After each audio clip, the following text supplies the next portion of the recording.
Maganda na naman po ang paksain natin sa araw na ito. Ang atin naman talakayin ay ang patungkol po sa talambuhay ni Propeta Muhammad sallallahu alaihi wasallam. Umpisahan po natin sa pagkakasilang sa kanya.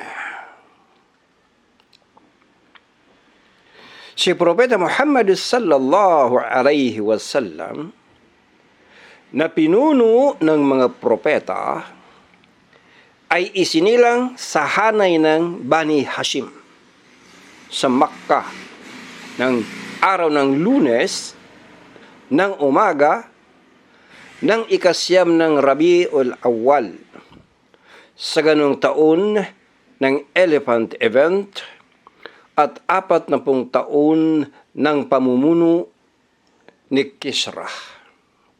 Kisra, siya yung Khosrow Nusirwan.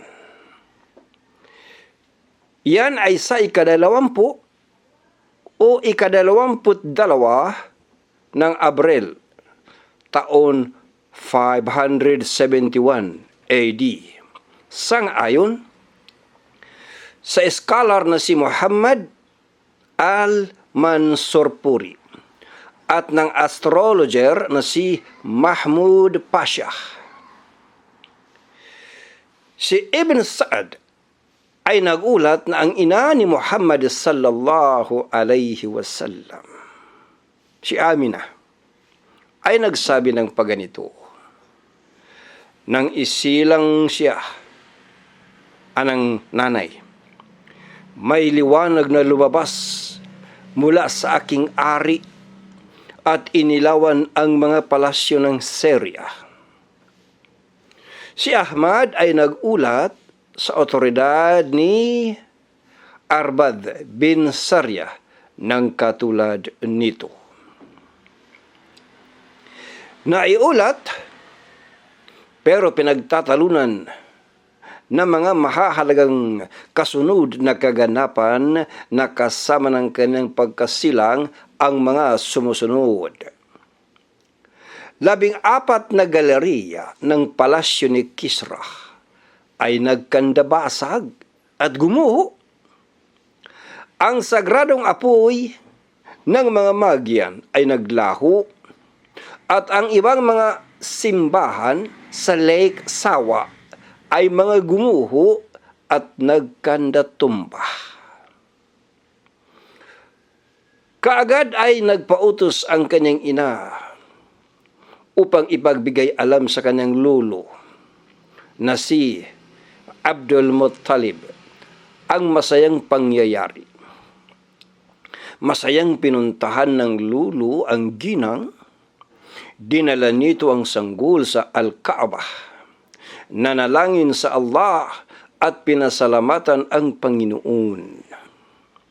Tinawag ni Abdul Muttalib ang sanggol na Muhammad, isang pangalan na hindi pangkaraniwan noon sa mga Arabo.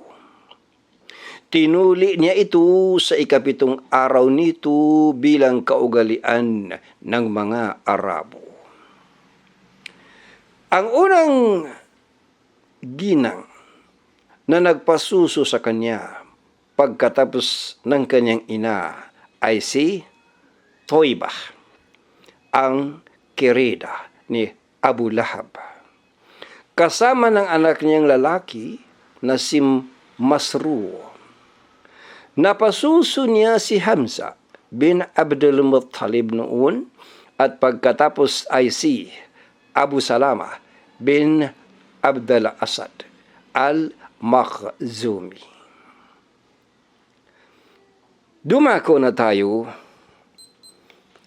sa pagiging sanggol ni Propeta Muhammad sallallahu alaihi wasallam.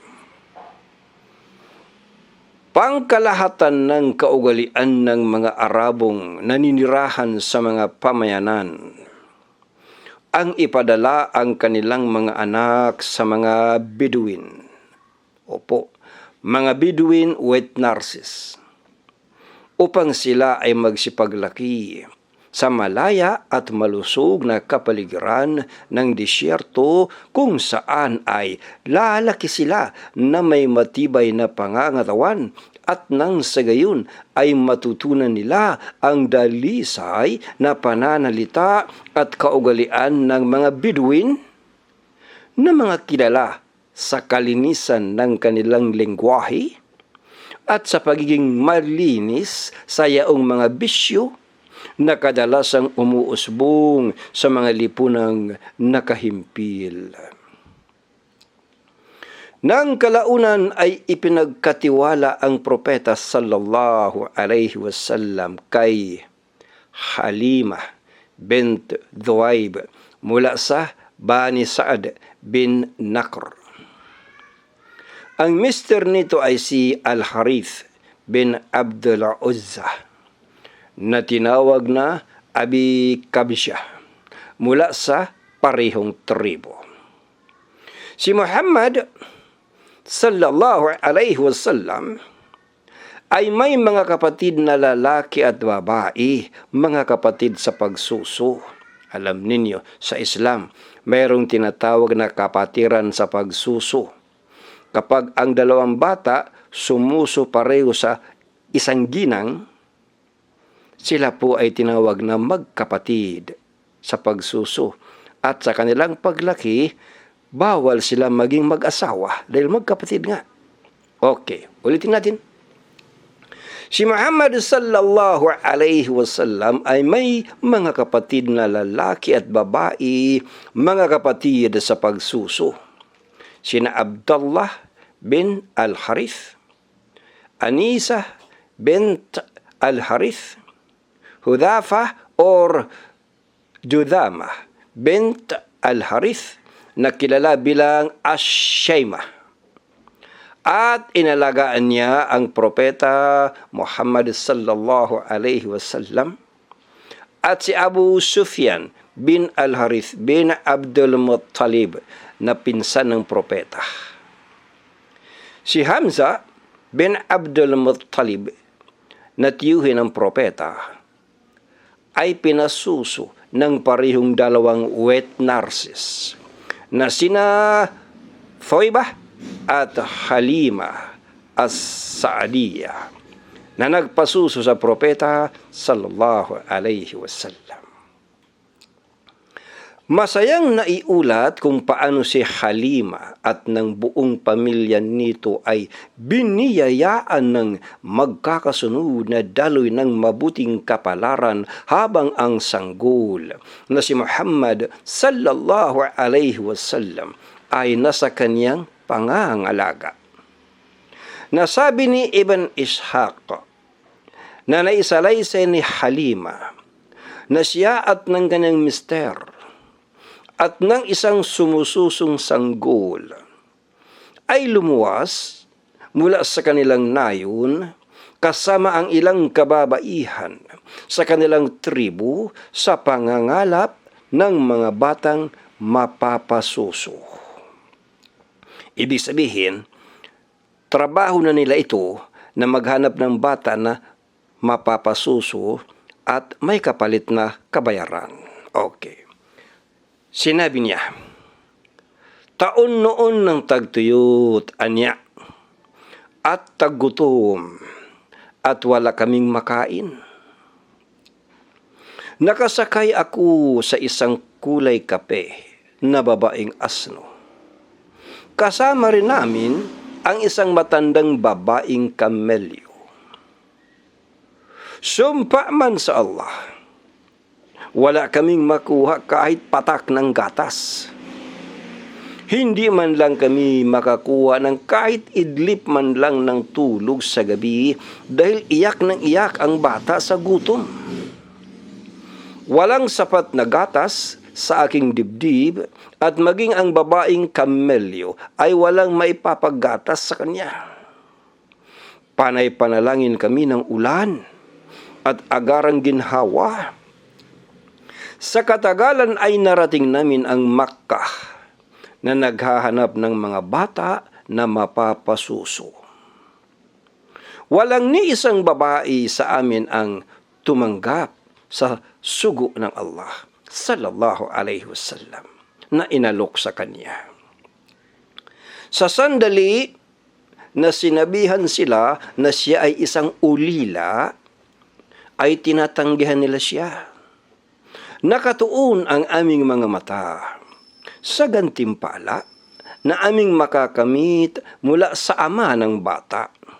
Isang ulila. Ano ba kaya ang trabaho ng kanyang lulo at ina? Kaya't tinanggihan namin siya dahil diyan.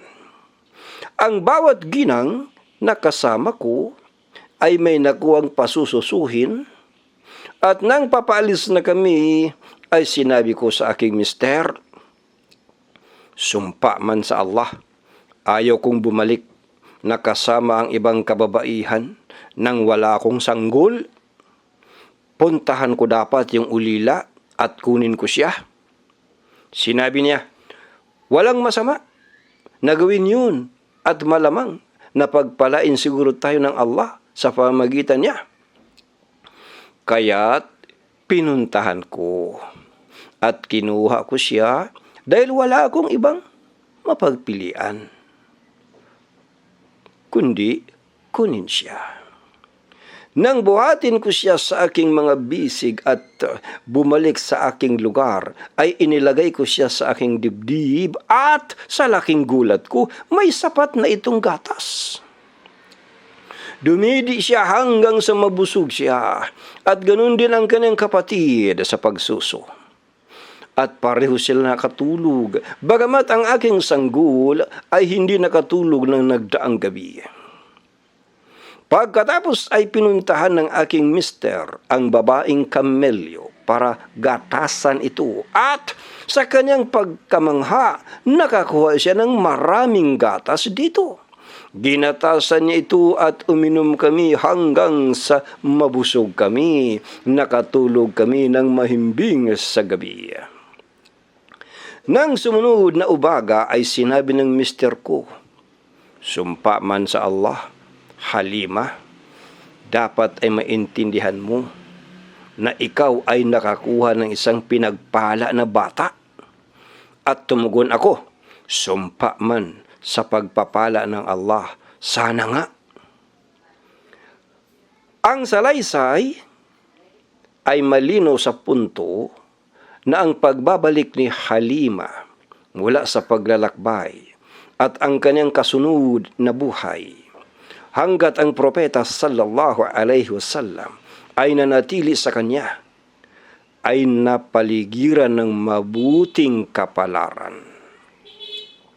Ang asno na kanyang sinakyan sa pagtungo sa Makkah ay payat at halos madapa, ay nakabawi ng bilis ng husto na ikinamangha ng mga kasamang manlalakbay ni Halima. Nang pagdating nila sa mga pinagkakampuhan nila sa kabukiran ng angkan ni Saad, ay nakita nila na ang biyaya ng kapalaran ay pumabor sa kanila. Ang kalbong lupain ay sinibulan ng malagong damuhan at ang mga hayop ay bumalik sa kanila ng kontento at puno ng gatas. Si Muhammad sallallahu alaihi wasallam ay nanatili kay Halima sa loob ng 2 taon hanggang sa siya ay awatin sa pagsuso gaya ng sinabi ni Halima. Anya. Pagkatapos ay ibinalik namin siya sa kanyang ina, na taimtim na hiniling namin na manatili siya sa amin at makinabang sa magandang kapalaran at mga pagpapala na naiatid niya sa amin. Nagpumilit kami sa aming hiling na pinagtibay namin ng aming pagkakabalisa na baka ang bata ay makasagap ng impeksyon na karaniwan sa Makkah. Sa wakas ay pinagbigyan ng aming hiling at ang propeta sallallahu alaihi wasallam ay nanatili sa amin hanggang sa siya ay 4 o 5 taong gulang. Bilang na iparating ni Anas sa Sahih Muslim patungkol sa pangyayari nang si Anghel Gabriel ay bumaba at buksan ang dibdib ng batang si Muhammad sallallahu alaihi wasallam at ilabas ang puso nito. Pagkatapos ay tinanggal nito ang isang namuong dugo mula sa puso at sinabing, "Iyan ang bahagi ni Satanas sa iyo." At pagkatapos ay hinugasan ito ni Gabriel ng tubig ng Zamzam sa palangganang ginto. Pagkatapos niyan ay binuo muli ang puso at ibinalik sa lugar nito ang mga batang lalaki at mga kalaro ni Muhammad sallallahu alaihi wasallam ay tarantang patakbo na pumunta sa kanyang ina, ibig sabihin sa kanyang wet nurse. At ang sabi nila, "Tunay, si Muhammad ay pinatay." Sumugod silang lahat sa kanya at naabutan nila siya na ayos naman. Hindi naman nasugatan, wala. Ayos naman. Lamang ay ang kanyang mukha ay puting-puti. Source natin Sahih Muslim, Hadith, Volume 1, Hadith 92. Balik po tayo sa kanyang madamdaming ina. Ibinalik nila ang bata. Pagkatapos ng pangyayaring yaon, ay bagabag na ang kalooban ni Halima tungkol sa batang si Muhammad sallallahu alaihi wasallam at ibinalik ito sa kanyang ina na kung saan ay nanatili siya rito hanggang sa siya ay 6 na taong gulang. Bilang paggalang sa alaala ng kanyang yumaong mister, tatay ni Muhammad, ay nagpasya si Amina, nanay niya, na dalawin ang puntod nito sa Yathrib, Madina.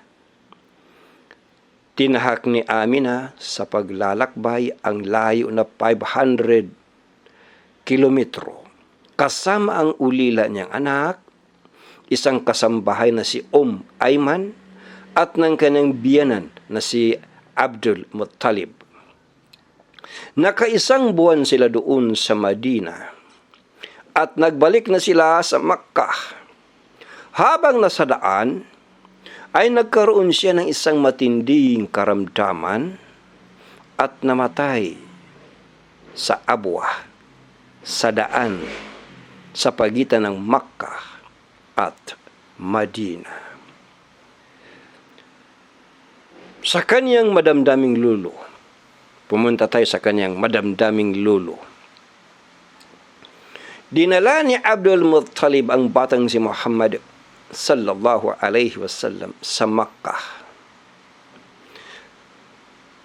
May marubdob siyang damdamin sa bata, ang ulila niyang apo, kung saan ang katatapos lang nitong kasawi ang palad, ang kamatayan ng ina nito, ay nakapagpadagdag sa mga hapdi ng nakaraan. Si Abdul Muttalib ay higit na magiliw sa kanyang apo kaysa sa kanyang sariling mga anak. Kailanman ay hindi niya hinayaan ang bata sa kalungkutan, kundi lagi niyang higit na pinipili ito kaysa sa kanyang sariling mga anak. Iniulat ni Ibn Hisham na isang kutson ang inialay sa lilim ng Al-Kaaba para kay Abdul Muttalib. Ang kanyang mga anak ay kagawiang magsipag-upo sa paligid ng kutson bilang parangal sa kanilang ama. Ngunit si Muhammad sallallahu alaihi wasallam ay kagawiang umupo rito. Ang kanyang mga tiyuhin ay inaalis nila siya rito, ngunit kapag naririyan si Abdul Muttalib ay sinasabi niyang, "Hayaan ninyo ang aking apo, sumpa man sa Allah, ang batang ito ay hahawak ng isang mahalagang tungkulin. Kagawian niyang iupo ang bata sa kanyang kutson. Tinatapik-tapik ang likod nito at lagi nang nalulugod sa kung ano ang ginagawa ng bata. Nang si Muhammad sallallahu alaihi wasallam ay 8 taon, 2 buwan at 10 araw gulang na, ang kanyang lolo na si Abdul Muttalib ay namayapa sa Makkah. Ang pag-aaruga kay Propeta Muhammad sallallahu alaihi wasallam ay nailipat kay Abu Talib, na kapatid ng ama ng propeta. Ginampanan ni Abu Talib ang pag-aruga sa pamangkin nito sa pinakamainam na paraan. Inaruga niya ito kasama ng kanyang mga anak at inihihigit niya ito sa kanila. Higit niyang tinarato ang bata ng mas malaking respeto at pagpapahalaga. Si Abu Talib ay nanatili sa loob ng 40 taon na nagmahal sa kanyang pamangkin at inilaan ang lahat ng posibleng proteksyon at suporta rito.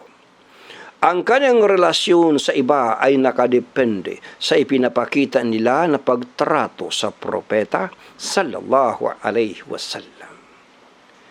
Si Ibn Asakir ay nagulat sa autoridad ni Jalhama bin Arfuta na nagsabing paganito, anya, pumunta ako sa Makkah noong panahon ng tagtuyot na taon.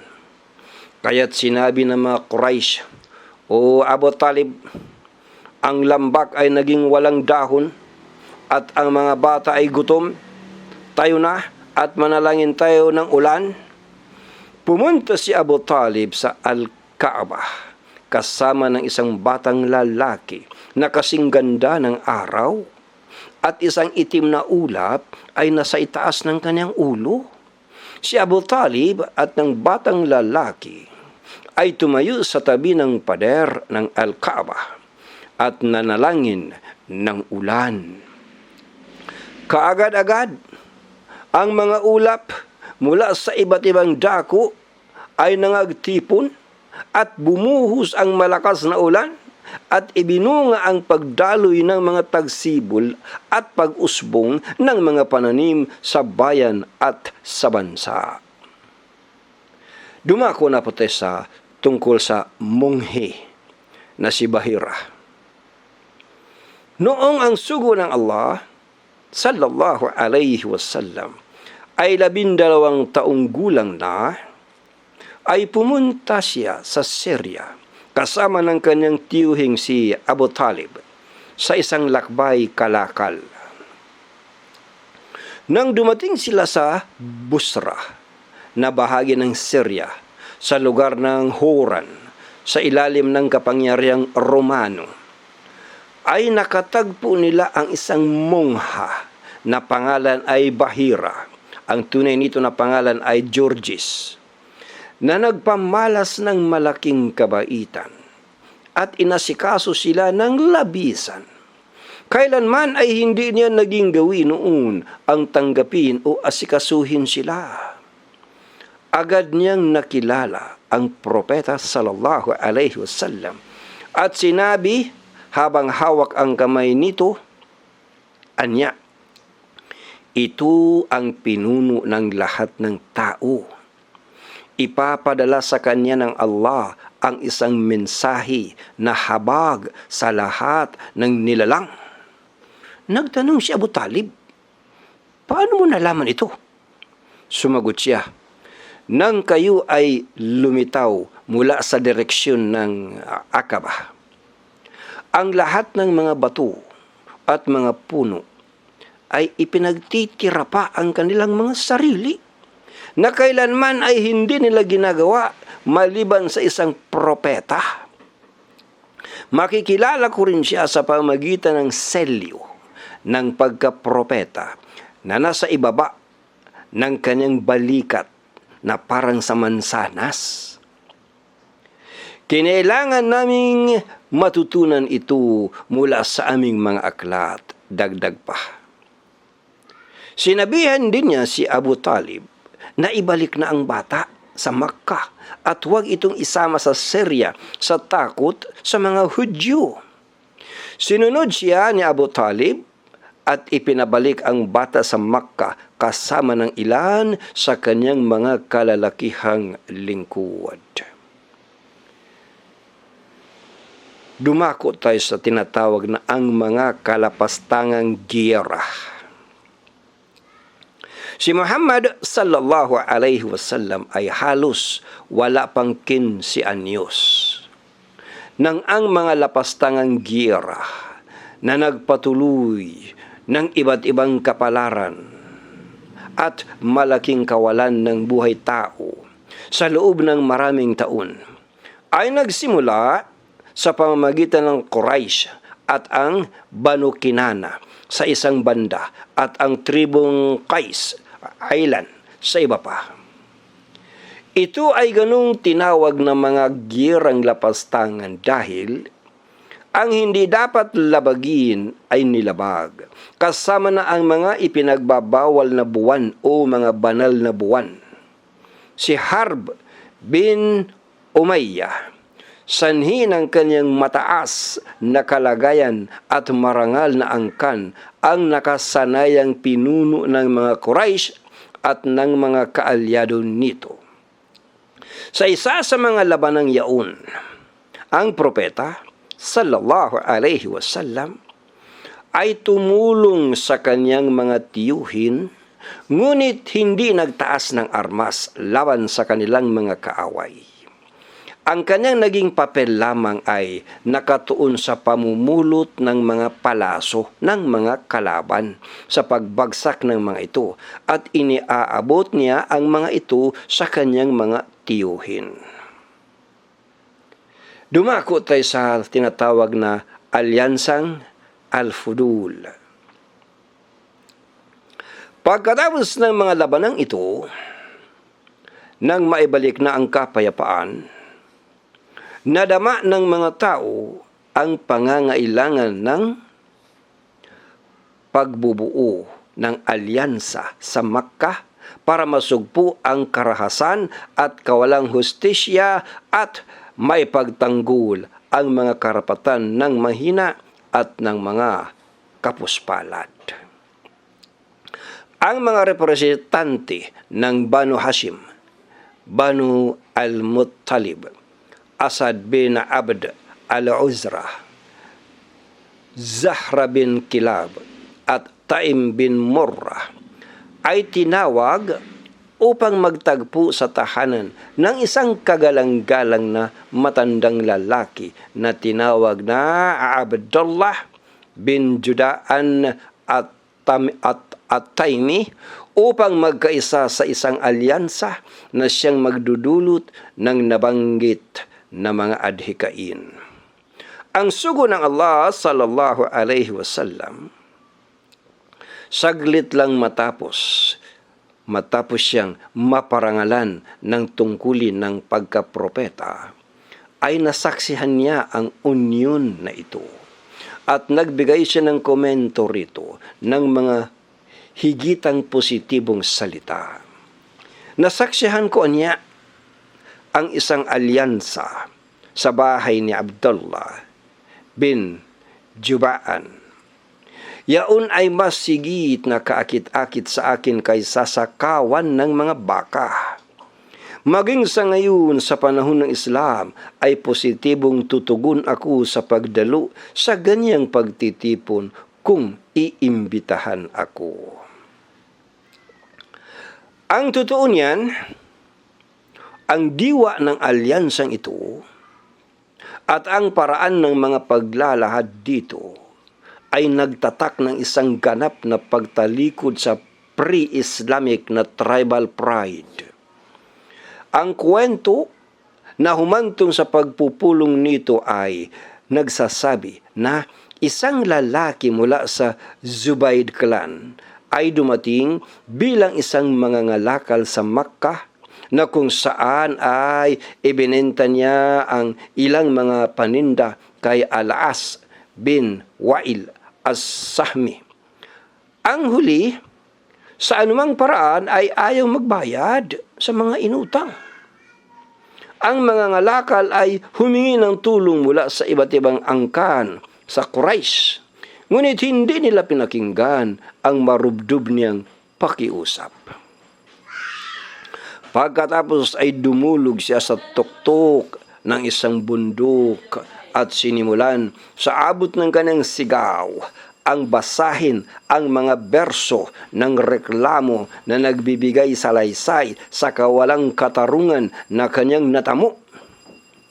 Narinig siya ni Az-Zubair bin Abdul Muttalib at inalam ang pangyayari. Dahil dito, ang mga partido sa nasabing alyansa ay binuo ang kanilang tagpo at pinangasiwaan nila na pilitin ang pera ni Az-Zubaydi na maibigay ni Al-As bin Wa'il. Dumako tayo sa naging unang trabaho ni Propeta Muhammad sallallahu alaihi wasallam. Si Muhammad sallallahu alaihi wasallam ay walang naiulat na partikular na trabaho sa unang bahagi ng kanyang kabataan. Ngunit naiulat na nagtrabaho siya bilang isang pastol para sa Bani Sa'ad at sa Makkah. Sa edad na 25 ay pumunta siya ng Syria bilang isang mangangalakal para kay Khadijah radhiyallahu anha. Si Ibn Ishaq ay nagulat na si Khadijah na anak ni Khalid ay isang negosyanteng babae na taglay ang malaking karangalan at yaman. Kagawian na niyang mag-employ ng mga lalaki upang gumawa ng kalakal para sa kanya kapalit ng isang tiyak na porsyento sa kita. Ang mga Quraysh ay karamihan ng mga negosyante. Kaya't, noong makarating sa kaalaman ni Khadijah ang tungkol kay Muhammad sallallahu alaihi wasallam, ang patungkol sa matapat nitong salita, ang dakila nitong katapatan at mabait na pag-uugali, ay ipinatawag niya ito. Inalok na ito ng salapi para pumuntang Syria at mga lakal para sa kanya. At bibigyan niya ito ng mas mataas na halaga kaysa sa iba. Kasamang ipapadala rin niya ang kanyang tauhan na si Maysarah. Pumayag ang propeta sallallahu alaihi wasallam at pumunta siya ng Syria kasama ang nasabing tauhan ni Khadijah upang isagawa ang kalakal. Dahilan sa ugnayan na ito ay nagkaroon ng daan na si Khadijah ay mapangasawa ni Muhammad sallallahu alaihi wasallam. Kung papaano ito nangyari, ay siyang tatalakay natin sa susunod na kabanata ng ating kwento sa talambuhay ni Propeta Muhammad sallallahu alaihi wasallam, insyaallah. Siya nga pala ang source ng ating pagsasalaysay ngayon ay ang kilalang kilala at award winner na aklat na ang pamagat Ar-Rahiqul Maktum.